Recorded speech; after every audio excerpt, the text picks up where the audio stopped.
Welcome back to 8701. We are starting a new chapter on instrumentation, and in this first section we'll discuss the interaction of particles with matter. So what happens when particles traverse through a piece of material? The underlying principle of detection is that we do have to have some sort of interaction of the material of the detector with the particles going through. And there needs to be some sort of transfer of energy which can be identified. Then that piece of energy can be amplified, separated from noise, and so on. But this first part of any detection process is this interaction of this particle with matter. So we can ask, what kind of particles can we actually identify? Electrons, muons, pions, kaons, protons, neutrons, heavy ions, and photons. But the key here in this list of particles is that those particles have to be stable. So we cannot directly identify tau as a tau decays before it has a chance to interact with the detector. The same for a top quark, a Higgs boson, and so on. Interesting, neutrinos. Neutrinos interact with the detector very, very rarely. When they do, the actual detected signal is not of the neutrino directly, but of the products of the interaction. So we will split this discussion up in the interaction of neutral particles and charged particles, and we start with the photon. So the photon interacts with detector material, or with material in general, via three leading effects: the photo effect, Compton scattering, and pair production. The photo effect, in the photo effect, we have a photon interacting with an atom and then kicking out an electron. And then your detector has a chance to identify the energy and the momentum of the electron. This concept is used in photomultiplier tubes, where then the electron, the kicked out electron, is further amplified, and that leads to then a shower of electrons, which can be measured quite well. Also, photodiodes use this effect.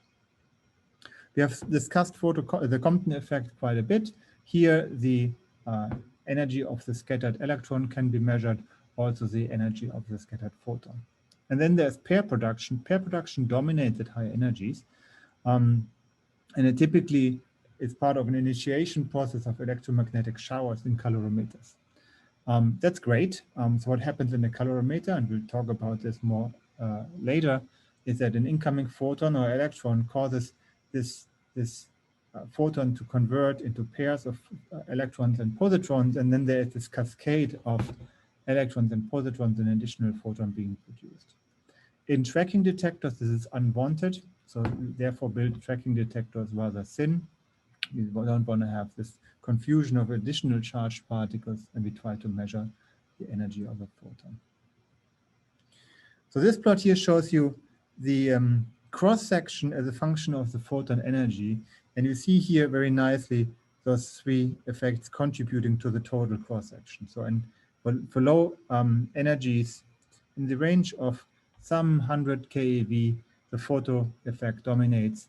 Then there is this intermediate range from about 100 keV to about 10 MeV, where we see the effect of Compton scattering, and everything above this is dominated by pair production. And this here shows you that there's some differences in what kind of material you interact, of course. Photon or electron interaction. Again, so the main energy loss mechanism for high energetic photons and electrons in matter is through pair production and also Bremsstrahlung. Bremsstrahlung is the effect when an electron or positron radiates a photon. You can characterize the materials by introducing a concept of radiation length, and there's some confusion sometimes in the definition. They're very similar, but they're not quite the same. The radiation length can be defined as the length after which an electron loses about 1/e of its energy by Bremsstrahlung. And you often find the definitions through the mean free path length, and x0, the radiation length, is defined as 7/9 of the mean free path length for pair production by a photon. So those are the two definitions, and they're typically used in the regime where the process is dominant. It's a very convenient property because you don't have to worry about when you're thinking about the interaction of the detector, about the specific thickness and what it means in terms of energy loss. You simply know that your piece of lead is a fraction of a radiation length, and that tells you how many of your photons actually, or how much of the photon energy is being lost. Typically, when you build detector concepts, like a collider experiment like ATLAS or CMS, you want the tracking volume to be of low radiation length. And for ATLAS and CMS, this depends on the rapidity or the forward direction, but it varies between 30 and 200% of a radiation length. And for calorimeters, you want that all the energy is deposited in the calorimeter and nothing is leaked out in the back. And therefore, you design calorimeters typically with 20 or 30 radiation lengths in mind. So again, when we think about how a photon or an electron leaves a footprint in a calorimeter, you start from this first electron and photon, and then this particle evolves in an electromagnetic shower. So there's this cascade effect as the particle tries to move through this material. The shower maximum is given here, slightly depends on the energy. See this logarithmic dependency. I introduce here the critical energies. This is where the energy loss through ionization is equal to the Bremsstrahlung. And you see this in this plot here as rather small as a function of energy. The energy loss again, and you see this effect here is from ionization, and this effect here is from Bremsstrahlung. The critical energy is defined as where those two energy loss mechanisms give you the same result. So this is just a normalization factor, but you see that there is this logarithmic dependency of the energy loss. You can also wonder how wide a shower actually becomes, and this is given by the width of the transverse width of the shower is given by the Mollier radius. And that's, approximate. You find 21 MeV over the critical energy times the radiation length gives you the size of the transverse sides of your shower. And in this example, this is 8 centimeters compared to the shower length of 46 centimeters. This is a very quick summary of electromagnetic showers. You can also have nuclear showers, of course. You have a neutron or a proton entering your calorimeter. Here, the physics is a little bit more complicated, but you can introduce similar concepts, the concept of radiation length for strong interactions of the hadrons with the nuclei. So as for the electromagnetic shower, there is this cascade developing. However, if in the cascade, for example, you produce a neutron, that neutron can travel without leaving an interaction for quite a distance. So you don't have this continuous kind of flow of energy. You have little clusters of energies. And in those clusters, you have not just nuclear interaction, but you can also produce new pions. And those new pions convert and decay into a pair of photons, and then the photons, they leave electromagnetic showers. So hadronic showers have typically two components: a hadronic part, which is charged hadrons, pions, kaons, protons, neutrons, and an electromagnetic part, which is, as said, coming from the decay of the neutrons, or from the decay of the neutral pions, which are photons. So here, just to give you a feel for orders of magnitude, radiation lengths given, the nuclear and the electromagnetic radiation lengths given as a function of Z. And for gases, we're talking about hundreds of meters. For light material, aluminum and silicon, we're talking about 10 centimeters. And for heavy material, specifically lead, we're talking about sub-centimeter radiation length. So moving from the neutral particles, from the photons and electrons, to the charged particle interactions. Here, again, just summarizing or giving a summary first and then going through the individual components. The interaction mechanisms are multiple scattering, elastic scattering with the atoms. This is a process which is not very much wanted, because when you try to monitor the trajectory of a particle, you don't want it to scatter and change randomly its direction or momentum. Ionization is a basic mechanism for tracking detectors. Photon radiation is an important part through Bremsstrahlung, but also through Cherenkov radiation or transition radiation. And then in scintillators, you can excite the material. And then if you have a wavelength shifting fiber material, you can cause scintillation light to be shifted in wavelengths, and then you can read this out in order to gain information about particles going through. All right, let's start with multiple scattering. So after passing a layer of thickness with L, a particle leaves with some displacement R and some angle of deflection. So that is problematic because you lose information through the random process. And you see here this random Gaussian-like distribution, which is rather annoying. So the key here is to minimize the radiation length of the particle going through,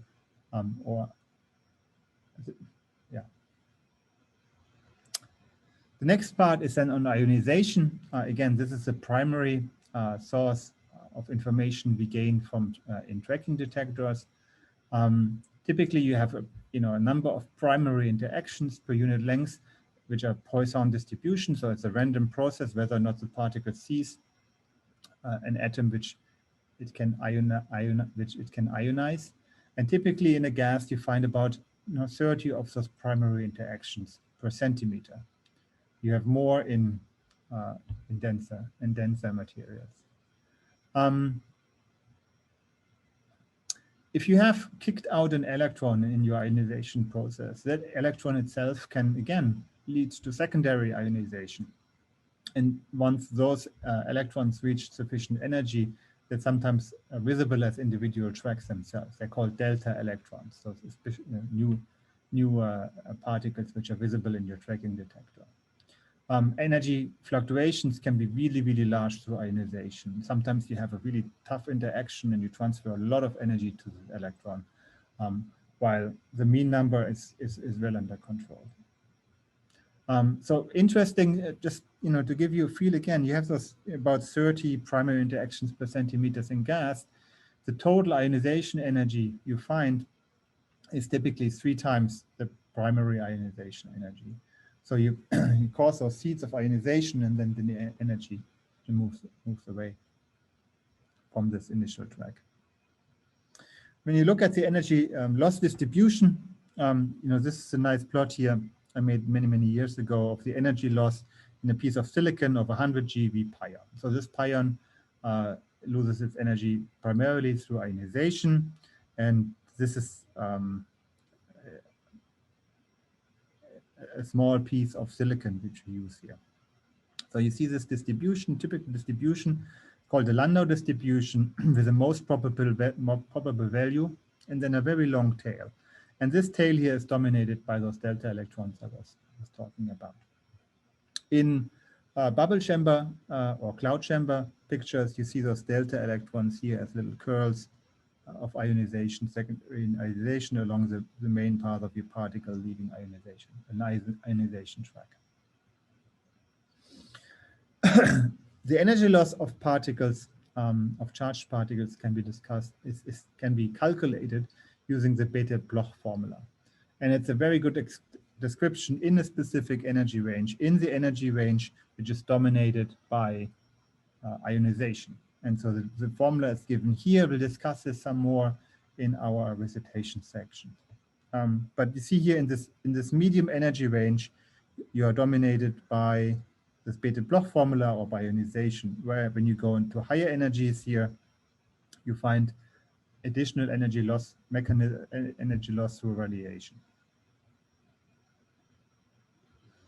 So we can study the details of this Bethe-Bloch formula. One interesting point is the particle dependency of the energy loss, and you see this here shown for a muon, for a pion, and for a proton.